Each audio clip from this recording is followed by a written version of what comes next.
Haleluya, puji Tuhan. Semua hanya karena anugerah Tuhan, semua hanya karena kebaikan Tuhan, sehingga kita ada sampai pada saat ini. Tema firman Tuhan pada saat pagi hari ini adalah kasih sama dengan pengorbanan. Saudara-saudara yang kekasih dalam Tuhan, akan lebih mudah buat kita berkorban untuk orang yang kita kasihi.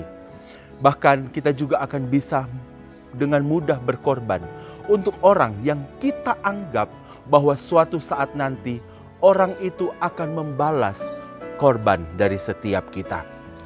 Pengorbanan yang diberikan oleh manusia itu sangat berbeda dengan pengorbanan yang Yesus kerjakan. Tidak akan mungkin kita akan berkorban untuk orang yang mungkin membenci kita.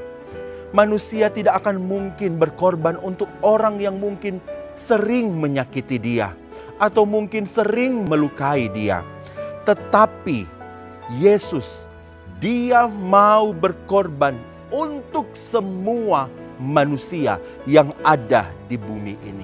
Untuk semua manusia yang mengasihi dia, bahkan untuk semua manusia yang tidak mengasihi dia. Yesus mau berkorban.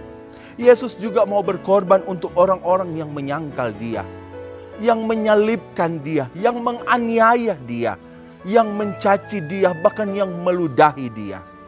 Itulah Yesus Kristus yang kita sembah pada saat ini. Dia mau melakukan semuanya karena dia begitu mengasihi kita. Bukan karena kita baik, bukan karena kita sempurna, tetapi karena kasih-Nya yang sangat besar kepada umat manusia, sehingga dia rela datang ke dunia ini untuk menyelamatkan saya dan saudara. Di dalam Yohanes pasal yang ketiga, ayat yang ke-16 dan ayatnya yang ke-17 berkata demikian. Karena begitu besar kasih Allah akan dunia ini, sehingga ia telah mengaruniakan anaknya yang tunggal, supaya setiap orang yang percaya kepadanya tidak binasa, melainkan beroleh hidup yang kekal. Sebab Allah mengutus anaknya ke dalam dunia bukan untuk menghakimi dunia, melainkan untuk menyelamatkannya oleh Dia. Saudara-saudara yang kekasih di dalam Tuhan kita Yesus Kristus, kematian Yesus di atas kayu salib merupakan sebuah pengorbanan yang terbesar. Firman Tuhan katakan bahwa karena Allah begitu mengasihi manusia, sehingga Allah harus mengirimkan atau mengutus anaknya, yaitu Yesus, untuk datang ke dunia ini. Ingat, Yesus datang ke dunia bukan untuk menghakimi dunia. Yesus datang ke dunia bukan untuk menghukum dunia, bahkan bukan untuk memberikan hukum Taurat. Tetapi dia datang ke dunia supaya dia mati tergantung di salib dan kita diperdamaikan dengan Allah.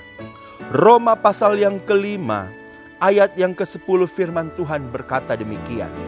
Sebab jikalau kita ketika masih seteru diperdamaikan dengan Allah oleh kematian anaknya, lebih-lebih kita yang sekarang telah diperdamaikan pasti akan diselamatkan oleh hidupnya. Ini merupakan inisiatif daripada Allah. Kita diperdamaikan dengan Allah ketika kita masih seteru.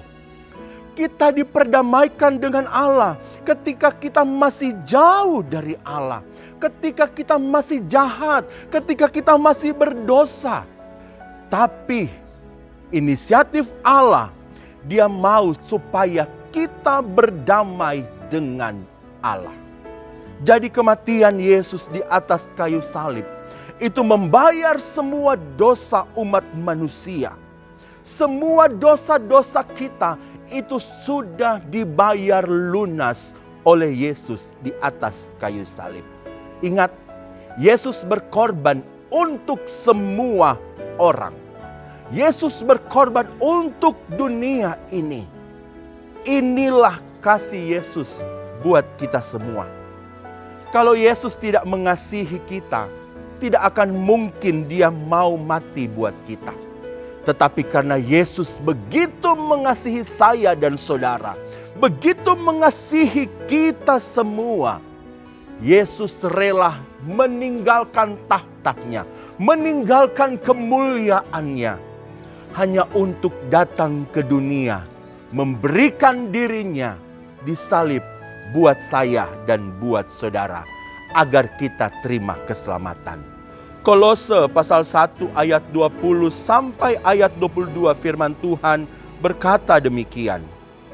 Dan oleh Dialah Ia memperdamaikan segala sesuatu dengan dirinya, baik yang ada di bumi maupun yang ada di surga, sesudah Ia mengadakan pendamaian oleh darah salib Kristus. Juga kamu yang dulu hidup jauh dari Allah dan yang memusuhinya dalam hati dan pikiran, seperti yang nyata dalam perbuatanmu yang jahat, sekarang diperdamaikannya di dalam tubuh jasmani Kristus oleh kematiannya, untuk menempatkan kamu kudus dan tak bercela dan tak bercacat di hadapannya. Di dalam Kolose 1 ayat 20 sampai 22 ini katakan bahwa semua yang ada di bumi dan di surga itu sudah diperdamaikan Allah dengan kita. Diperdamaikan dalam darah salib Kristus agar kita kudus dan tak bercela dan tak bercacat di hadapannya. Haleluya. Kita bersyukur karena kasih Yesuslah kita bisa diselamatkan.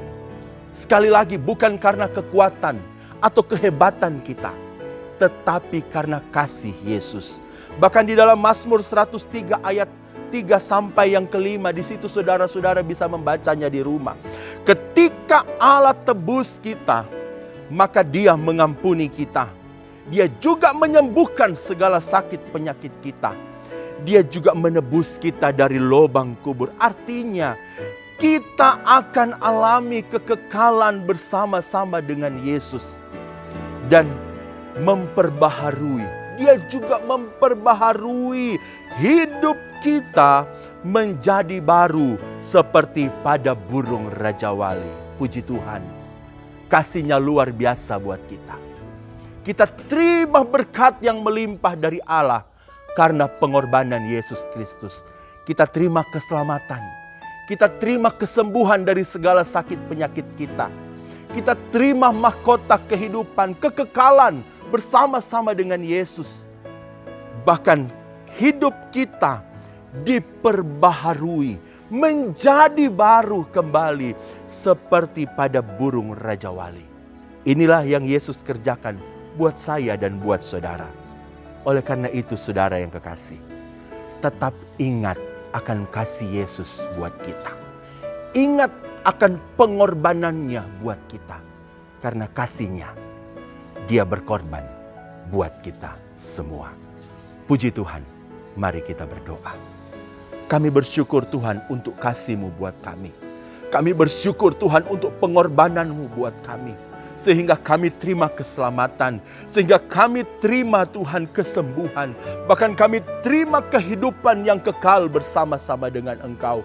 Bahkan hidup kami itu terus diperbaharui seperti halnya burung Raja Wali.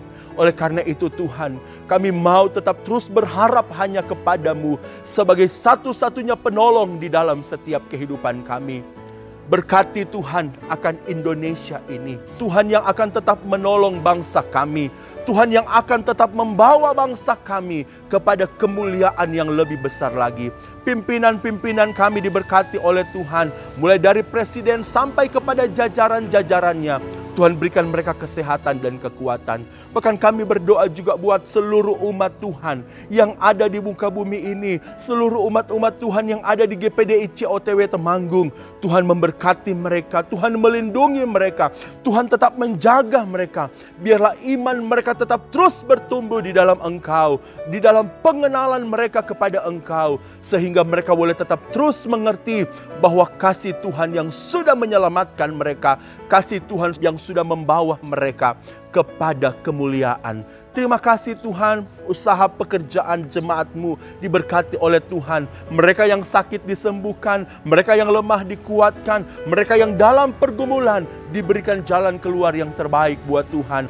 Bapak Ibu Gembala diberkati, ditolong oleh Tuhan, diberikan kesehatan, diberikan kekuatan, bahkan hikmat marifat dari Tuhan menjadi bagian dalam kehidupan mereka. Bahkan seluruh pelayan-pelayan-Mu Tuhan yang ada di GPDI Temanggung diberkati, ditolong oleh Tuhan. Terpujilah nama-Mu Tuhan.